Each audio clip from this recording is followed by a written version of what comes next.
વૌઠાના મેળામાં આમંત્રણ આપવામાં આવેલા વીવીઆઈપી પાસ બતાવવામાં આવે છે, પણ ગેટ પર ઉભેલા મહિલા પોલીસની દાદાગીરી।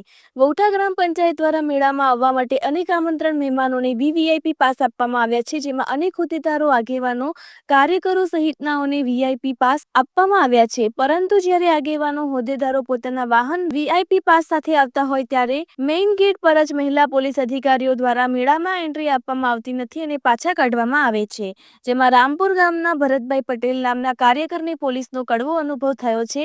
તેમણે જણાવ્યું હતું, મને મેળામાં વીવીઆઈપી પાસ આપી આમંત્રણ આપ્યું છે અને હું જ્યારે મારું વાહન લઈ મેળામાં એન્ટર ત્યારે મેઇન ગેટ પર બે મહિલા પોલીસ અધિકારીઓએ મને અંદર એન્ટ્રી આપી ન હતી। ત્યારે મેં વૌઠાના આયોજકોને ફોન કર્યો તો, પરંતુ આ મહિલા અધિકારીઓએ ફોન પર વાત ન કરી। ત્યારબાદ ધોળકાના ધારાસભ્ય કિરીટસિંહ ડાભીને પણ કોલ કર્યો હતો અને મહિલા અધિકારીઓએ એમની સાથે પણ વાત કરી ન હતી। ત્યારે પહેલીવાર મેં મેળામાં પોલીસની આવી દબંગગીરીને દાદાગીરી જોઈ છે, જેથી મને ખૂબ મોટું દુઃખ લાગ્યું છે અને આવા અનેક હોદ્દેદારો, કાર્યકરો, આગેવાનોને આ રીતે અંદર એન્ટર ન થવા દેતા અનેક સવાલો પણ ઉઠી રહ્યા છે। રિપોર્ટર મહેશ મકવાણા, અમદાવાદ। મારું નામ ભરતભાઈ અરવિંદભાઈ પટેલ, ગામ રામપુર। હું અત્યારે વૌઠાના લોકમેળાની અંદર મને આમંત્રણ હોવા હતું અને વીઆઈપી પાસ પણ આપેલો હતો અને અંદર આવતા પોલીસની દબંગગીરી જોઈ। ગાડીઓને અંદર અમારા વીઆઈપી પાર્કિંગમાં નથી જવા દેતા। મેં જિલ્લાના અમારા ઉપપ્રમુખ મહેન્દ્રસિંહ મંડોરાને રજૂઆત કરીને ફોન કર્યો તો એ પોઈન્ટવાળી બેન ઈગોમાં આવી ગઈ, નહીં જવા દઉં।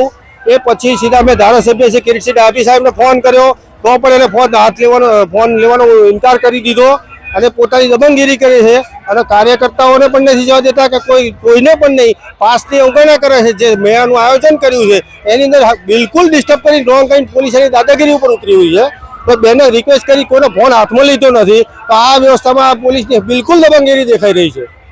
શું માંગ છે તમારી? માંગ એ જ છે કે તાત્કાલિક ધોરણે જે આ વ્યવસ્થામાં બધા કાર્યકર્તાઓ જોડાયેલા છે, પંચાયતનો સહયોગ છે, વીઆઈપી પાસ પાર્કિંગ બનાવેલું છે, તો એ ગાડીઓને સહયોગ માટે અંદર આવવા દેવી। કારણ કે આ એક જ મંત્ર કરે છે કે નહીં જવા દઈએ તો કાલે આયોજન કરતાઓ શું કરશે એમ।